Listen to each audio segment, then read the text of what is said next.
Hi, everyone. Welcome to another interview in our Creative Entrepreneurship interview series. I'm your co host, Beth Barany. I'm here with my co host, Gala Russ. And in a moment, we are going to interview and welcome our guest. So, a little bit about me. I am an award winning science fiction and fantasy writer, and my full time gig is helping science fiction and fantasy writers at all stages of their writing, especially at the editing and publishing process. I love helping them craft their unique stories to the delight of their readers. And now I am helping other creative entrepreneurs who want to help writers create profitable and sustainable businesses so they can serve other creatives and share their expertise with confidence while making a living doing what they love. And Gala and I will be running a training program this fall to that effect, which you can learn more about in the show notes. So I want to pass it off to Gala. Welcome, Gala. Thank you for hosting with me today. I'm so happy to be a co-host here and your co-conspirator on the Creative Entrepreneurship Apprenticeship. I am a romance author and I write with my co-author under the pen name Willa Drew. Check out our romance books. And I started the book coaching journey with the help of Beth as my mentor. And that was kind of the impetus for me. She had it, she thought about this for a while, but that's how we ended up doing the creative entrepreneurship program together. And I can't wait to help lots of other people join this profession because it is fun. And one of the people in the profession is my friend AJ. I'm going to let her introduce herself. Hi, everyone. My name's AJ, Ainsley James, and I am a book coach and a writer. My background is in mental health, and I combine my love of positive psychology and ultimate hype vibe with my love of writing to help authors at the developmental editing stage and at the book birthing stage, bringing the book of their heart into the world. Welcome, welcome. Thank you. Uh, I have the honor of asking you the first question today, and all my questions are on the screen. So I'm turning because I'm reading. The first question for you today is, how do you protect your own creative energy while supporting other people's writing goals? And I think it goes to your mental health background as well so much. Yeah, absolutely, Gala. This is why I really was drawn to this question in particular because when you are working with other creatives, sometimes, right, you're pouring into someone else. How do you protect that energy, right? And first of all, like other people's creativity inspires me. Like it is fuel. Watching other people create really makes me want to write more too. So there is that piece. But I think the important part is learning, like in our personal life, boundaries because we're creatives, but we're also helpers. That's why we're here. But you cannot fix everyone's problems and you cannot make a successful book for them. It's just not possible. And remembering that you're not responsible for someone else's success. Whether they land an agent, self publish, sell a ton of books, whatever their goal is, that's not yours to carry, right? Your job is to show up with integrity, to do what you said you were going to do, and then let the results belong to them. So I also just try and stay very aware of my own energy, not overextending myself, not overcommitting beyond the contract. And then, just on the side, like carving out time for my own projects, remembering that I'm important too. So that balance kind of keeps me excited about the coaching process instead of being drained by it.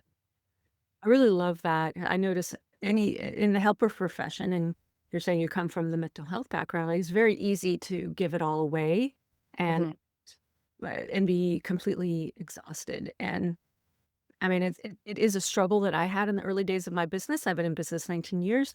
Really, this tension and what felt like the opposition between Mhm. helping others and taking care of my own creative life. And Yeah. it took me a few years to find how to do that and to reframe how I treated my own creative time, Mhm. which is, I'll just give you all the tip, which is I realized I am my VIP client. Yes. I love that. I love that. And I've always felt like creativity is equivalent to electricity, right? it runs through us, right? It runs through right? And if you going to touch someone else's creativity, you better learn, just like an electrician, to put on your protective gear. You need your gloves, you need your goggles, you need to wear your rubber boots. So when you grab it, it's not going straight to your heart, right? You have to protect yourself when you're working with other people's creativity. And I think the best way to do that is to be deeply engaged in your own creative work.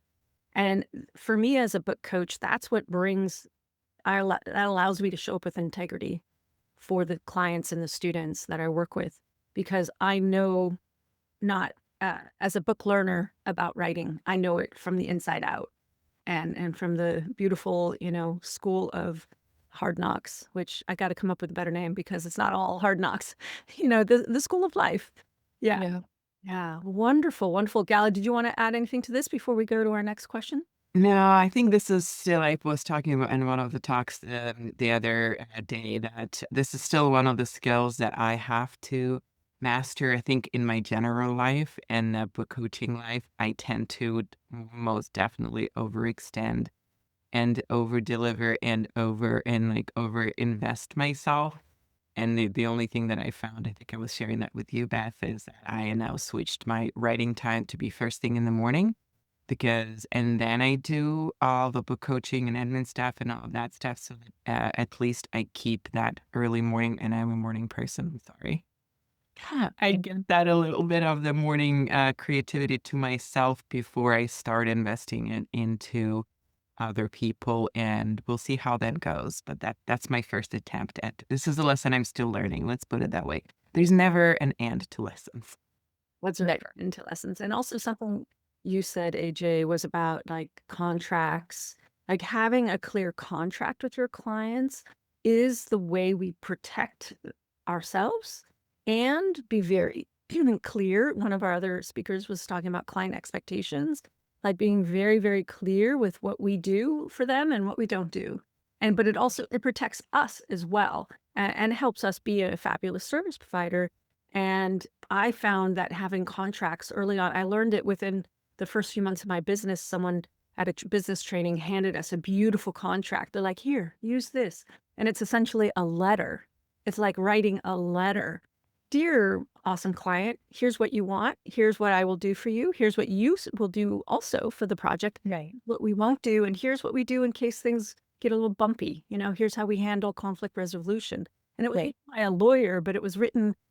He's like, hey guys, a contract is just an agreement. And in fact, it's called Right. an agreement, right? And it's the basis of the contract I still use today. And the one I gave you, Gala, to use as a template for your first big client. And I found it always so beautiful to think of it as like a letter, an agreement. Let's have this agreement together. And so anyway, we could obviously talk a lot about this. And in fact, it is a module in our training because it is Awesome. important. Yeah. Very important. So why don't I jump to the next question, which I love that you chose this question. What was one challenge that almost derailed you, and how did you find your way forward? Yeah.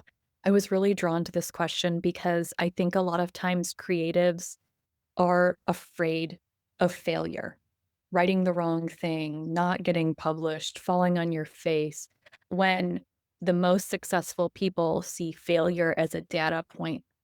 And so, and try not to make it personal. And as someone who has fallen on her face more times than she can count, I was like, I really want to speak to this question because failure doesn't need to be the stumbling block that a lot of people believe it to be. It's truly a place to now it's time to reassess and continue on.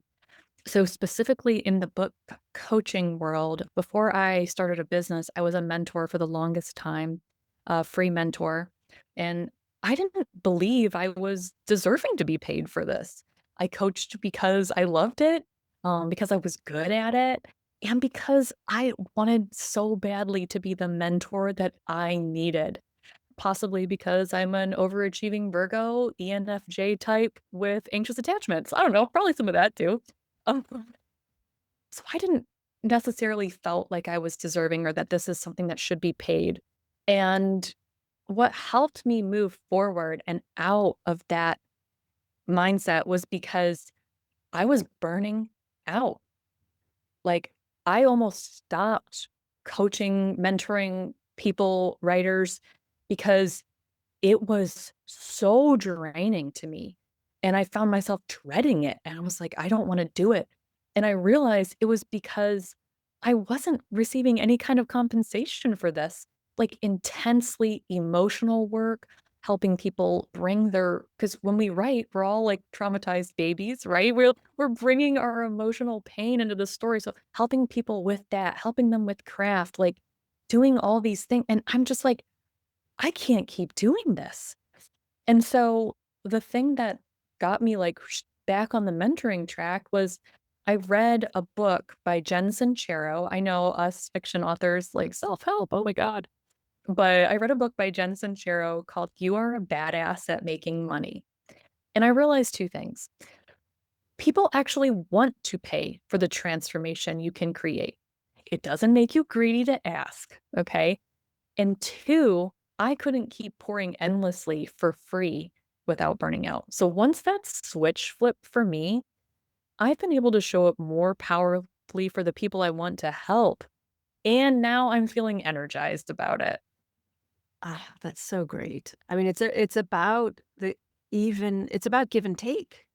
Yes. And there's a principle I did NLP training, which is neuro linguistic programming. Was one of the Sure. principles we discussed in our training was a good relationship has a fair give and take, where you both feel you're giving and taking appropriately. It doesn't mean evenly, like Right.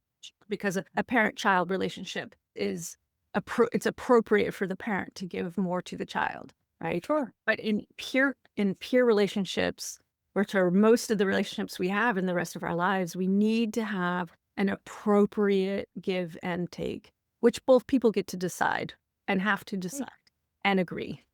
Yes. Fundamental principle there. Yeah. And Gala, do you have anything to chime in on this? Again, I feel like I did like it so much.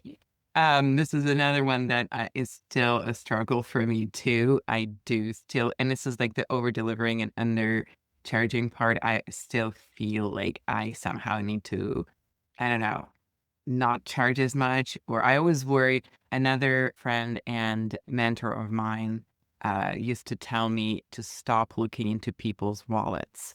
She's like, you need to price your services according to what you need to earn, depending on where you live and depending on what kind of expertise you're providing. There's so many Right. different reasons to take into consideration. What the other person has in their wallet is not one of those reasons. And you don't really know what they have, and you don't know what is valuable to them. Because when I was taking songwriting classes, I really wanted to finish the song. And to do that, I needed to hire people. And it was not cheap, but I really, really wanted to have that song done. And I said, well, it's okay. This is going to be my birthday present to myself. I'm going to spend that money on getting Yep. the song recorded. And I did that. And probably a completely unreasonable expense, but to me it was 100 million% worth it.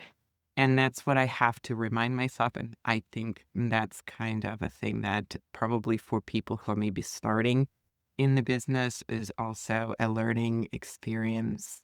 So I feel like you calling me out, age.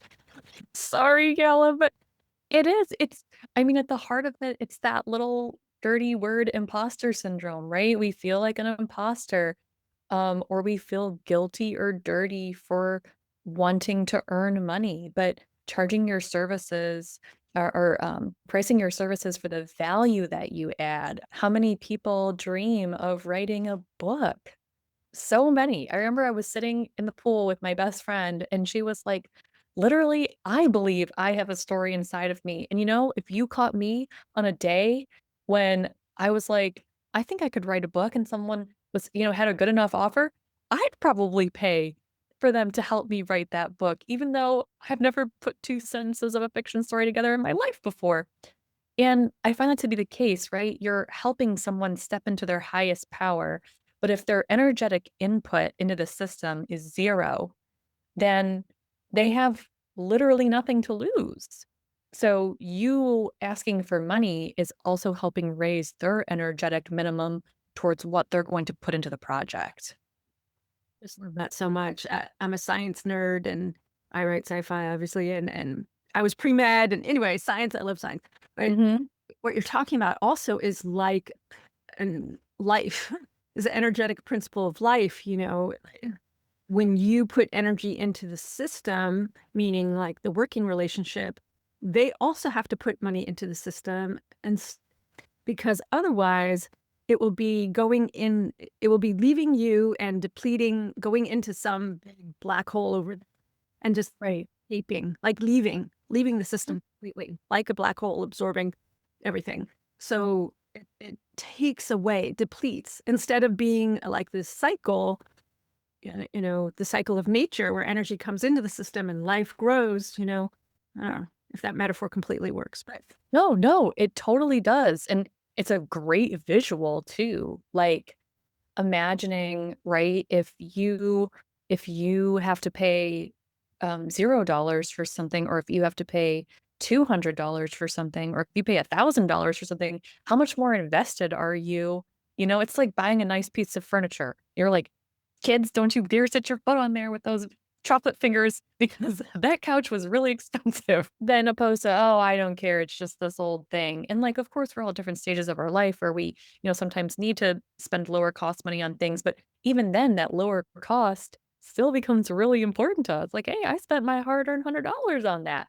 So wherever your client's price point is, that's not your responsibility, right? You're offering something of value that they want. They can increase their vibration, right? If you're a manifesting person, they can increase their vibration to attain that, whether it's today, tomorrow, or next month, because you have a service that they desire.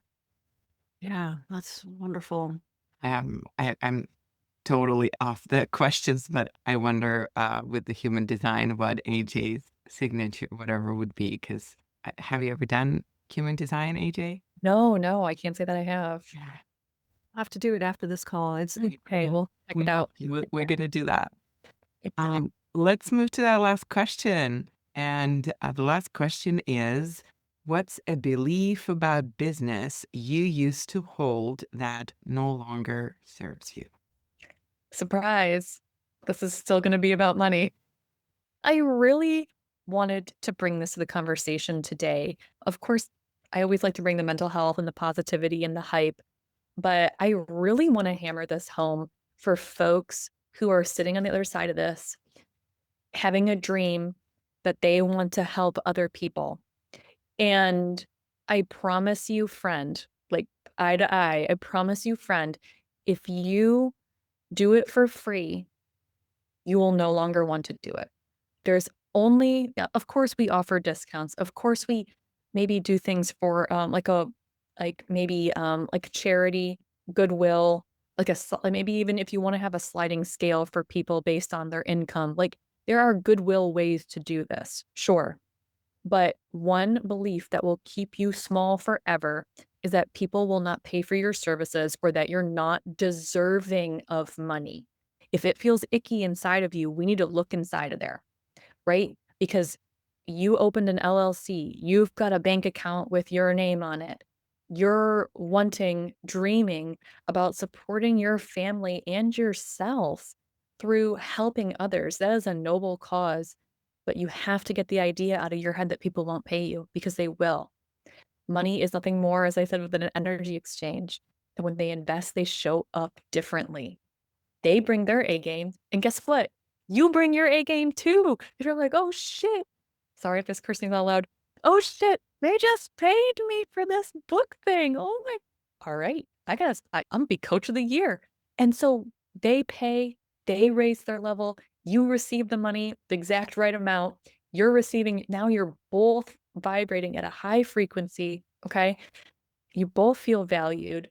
And once I started believing that I was one worthy of the payment and I stopped apologizing for rates and started realizing that my work is worth the investment, it skyrockets your confidence and it lets you be the coach you're always meant to be.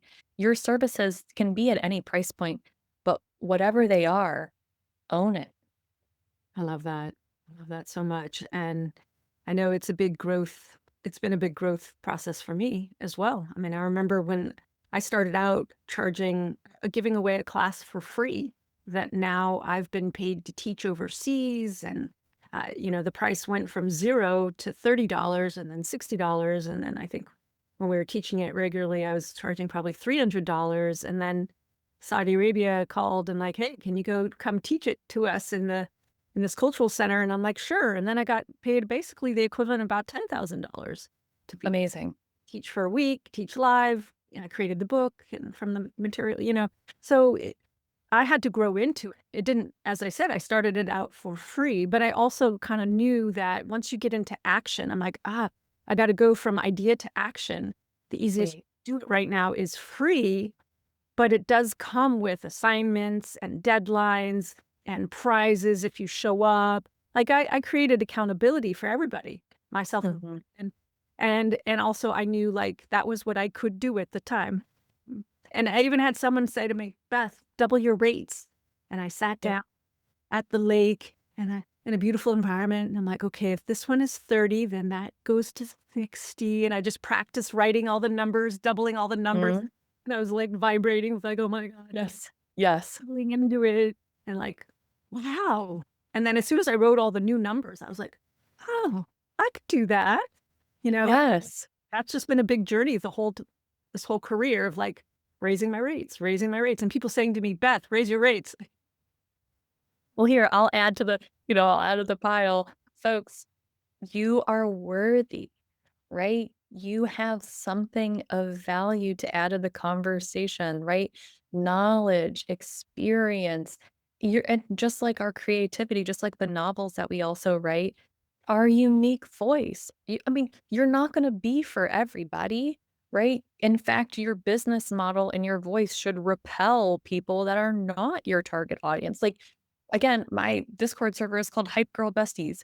If you go, good, we don't want the low vibe energy here. We want hype girl besties. It should repel people that you don't want and attract the people that adore you. And charging based on your value is absolutely one way to be able to continue to feel into your business and say, this is mine and I'm allowed to hold this space. Yeah. And I love even everything about this. I feel like this having the conversation with many people just reconfirms certain beliefs that sometimes I'm a little scared to own up to because, like, out of what you're mentioning, Nadine, we had a conversation with her yesterday, and she was also talking about how you just block the people who are haters or block the people who are not yours. And yes, you want to be not controversial, but you want to be 100% yourself because that's going to block other Right. people who you don't.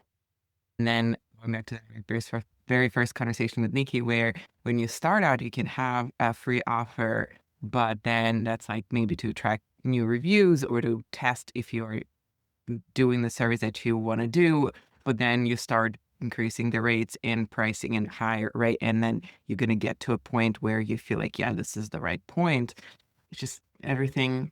I'm so excited for people to watch this series and learn because I feel like I've learned so much from all the guests, including you, AJ. It's just Oh, so good. yeah. thank you so much. Thank you for having me. Oh, it's so wonderful, AJ. I feel like we could keep going.